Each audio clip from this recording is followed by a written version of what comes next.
There is a war happening right now that America is paying for, Russia is profiting from, and China is using to quietly become the most influential nation on Earth. And the most extraordinary part of this story is that neither Russia nor China had to do anything. They just had to wait.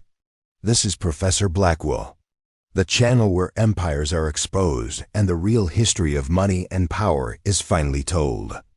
Today we are going to talk about something that the financial press mentions in footnotes but never says out loud. Every time America goes to war in the Middle East, two countries win without fighting. One of them sells the oil that the war makes expensive.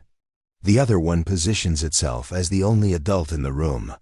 And between the two of them, they are reshaping the entire global order while Washington is busy watching the explosions.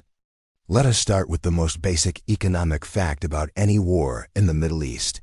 Oil prices go up. Every time tensions rise in the Persian Gulf, every time a tanker gets hit, every time missiles fly anywhere near the Strait of Hormuz, the price of a barrel of oil climbs. This is not a mystery. The Middle East sits on top of roughly half of the world's proven oil reserves. The Strait of Hormuz alone carries about 20% of all the oil traded globally every single day. When that region catches fire, the whole world feels it at the gas pump. That is just how the plumbing of the global economy works. Now ask yourself a simple question. Who benefits most when oil prices spike? The answer is Russia. Russia is one of the largest oil and gas exporters on the planet. Its entire federal budget is built around energy revenues. When oil trades at $60 a barrel, Russia manages. When oil trades at $90 or $100 a barrel, Russia thrives. When a war in the Middle East pushes oil above $100, Russia does not just thrive. It fills its sovereign wealth funds, finances its military, subsidizes its domestic economy, and expands its global influence, all without producing a single additional barrel of oil. The war does the work for it. Higher prices mean higher revenues from the same output. This is not speculation. You can trace the pattern through every major Middle Eastern conflict of the last 50 years. The 1973 Arab oil embargo, the Iranian Revolution in 1979, the Iran-Iraq War in the 1980s, the Gulf War in 1991, the invasion of Iraq in 2003. Every single one of those events pushed oil prices higher. And every single time, energy exporting nations collected the windfall, while the countries doing the fighting paid the bill. Russia has refined this into something close to a strategic doctrine. Moscow does not need to start wars. It just needs wars to happen near oil infrastructure, and the revenue follows automatically. The more instability there is in the Middle East, the more valuable Russian energy becomes to the rest of the world. Europe, which spent decades trying to reduce its dependence on Russian gas, discovered after the Ukraine conflict just how difficult that dependence is to break. Asia, which buys enormous quantities of Russian oil, is not trying to break it at all. The war in the Middle East simply reinforces what Russia has always known. Energy is power. And as long as the world runs on fossil fuels, the country sitting on the largest reserves of them has a permanent seat at the table of global power. But the Russia story, as striking as it is actually the simpler half of this picture. The China story is where it gets genuinely extraordinary. China does not export oil. China imports it in enormous quantities, more than any other country on Earth. So rising oil prices should hurt China, right? In the short term, yes. Higher energy costs are a headache for Chinese manufacturers and consumers. But in the medium and long term, the war in the Middle East is giving China something far more valuable than cheap oil.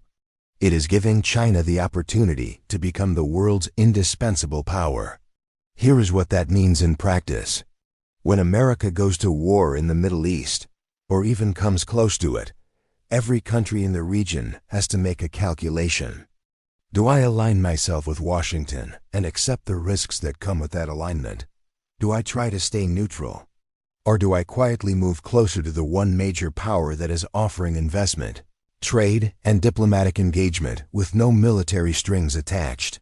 For most of the last 20 years, the answer for a growing number of Middle Eastern governments has been the third option. And that option leads directly to Beijing. Saudi Arabia, which was considered America's closest Arab ally for half a century, has been quietly and then not so quietly pivoting toward China. The two countries signed a comprehensive strategic partnership in 2022. China is now Saudi Arabia's largest trading partner. Saudi Aramco, the world's most valuable oil company, has been in serious discussions about accepting Chinese yuan as payment for oil, a move that would directly undermine the petrodollar system that has underwritten American financial dominance since 1974, when the Crown Prince of Saudi Arabia wanted to signal to Washington that the relationship had changed. He did not give a speech. He gave China a seat at the table that America used to occupy alone. Iran, as we discussed in a previous lecture, signed a 25-year cooperation agreement with China worth up to $400 billion. The UAE has been quietly expanding its economic and technological ties with Beijing, including a controversial deal to use Chinese telecommunications infrastructure that American officials spent years trying to block. Iraq, the country America spent $2 trillion and thousands of lives trying to reshape, now trades more with China than with any other nation. Egypt, Turkey, even Israel, America's closest regional ally, has deepened its economic relationship with China over the last decade. The pattern is clear. America brings aircraft carriers. China brings checkbooks. And in a region that has been exhausted by decades of conflict, checkbooks are winning. But China is doing something even more sophisticated than just signing trade deals. It is repositioning itself in the global narrative as a different kind of great power, a power that builds rather than bombs, a power that mediates rather than militarizes. And the events of the last few years have handed Beijing one of the most remarkable public relations opportunities in modern diplomatic history. In 2023, China brokered a diplomatic normalization agreement between Saudi Arabia and Iran. These two countries had been bitter sectarian rivals for decades. Their competition had fueled conflicts across the entire Middle East, from Yemen to Lebanon to Syria and beyond. Every previous attempt at reconciliation had failed. And then Beijing sat the two sides down and got a deal done. Not Washington, not the United Nations, not the European Union, Beijing. The symbolism of that moment was impossible to overstate. Here was the world's second largest economy, presenting itself not as a military power projecting force, but as a mature, responsible diplomatic actor capable of resolving conflicts that America had either ignored or inflamed for years. Whether the deal holds in the long term is almost beside the point. The moment itself changed something in the global perception of Chinese power. It told every government in the world that there is now a second option. That when you have a problem that needs solving, you do not have to call Washington. Now let us connect all of this to the economics of the current moment. Because this is ultimately a story about money and power, and those two things are inseparable. The United States dollar is the world's reserve currency. That status is the single most powerful financial privilege any nation has ever enjoyed. It means that when America needs to borrow money, the entire world lends it at favorable rates, because the world needs dollars to conduct international trade. It means America can run deficits that would bankrupt any other country. It means American financial sanctions are devastating weapons. Almost every major transaction on Earth passes through the dollar system at some point, worth trillions of dollars of economic advantage every single year. That status rests on one foundation above all others, the petrodollar. The arrangement, made in 1974 between the United States and Saudi Arabia, ensured that oil would be priced and traded in American dollars globally.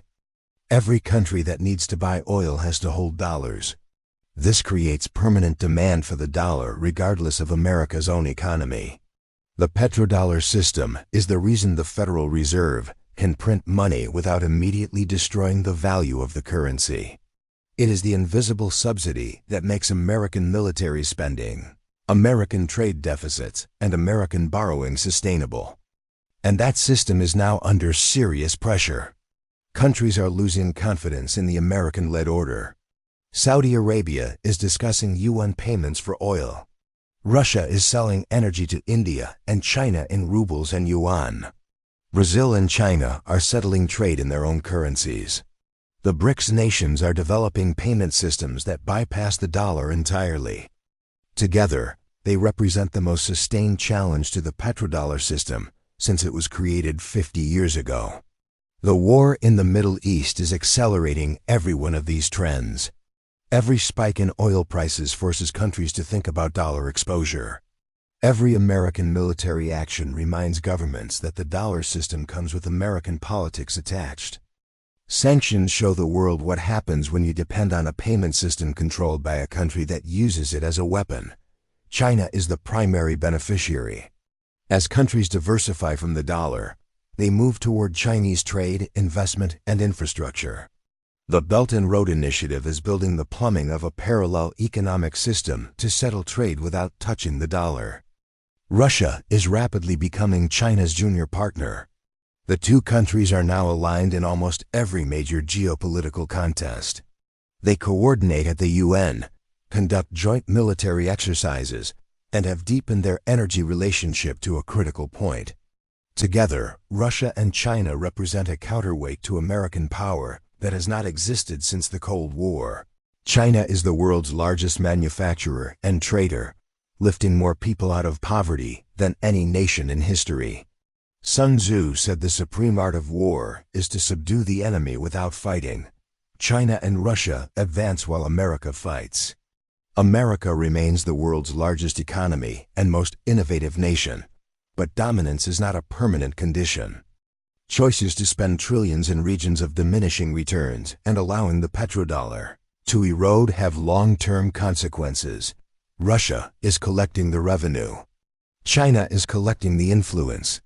And the bill is being sent to the American taxpayer. History reveals its turning points slowly.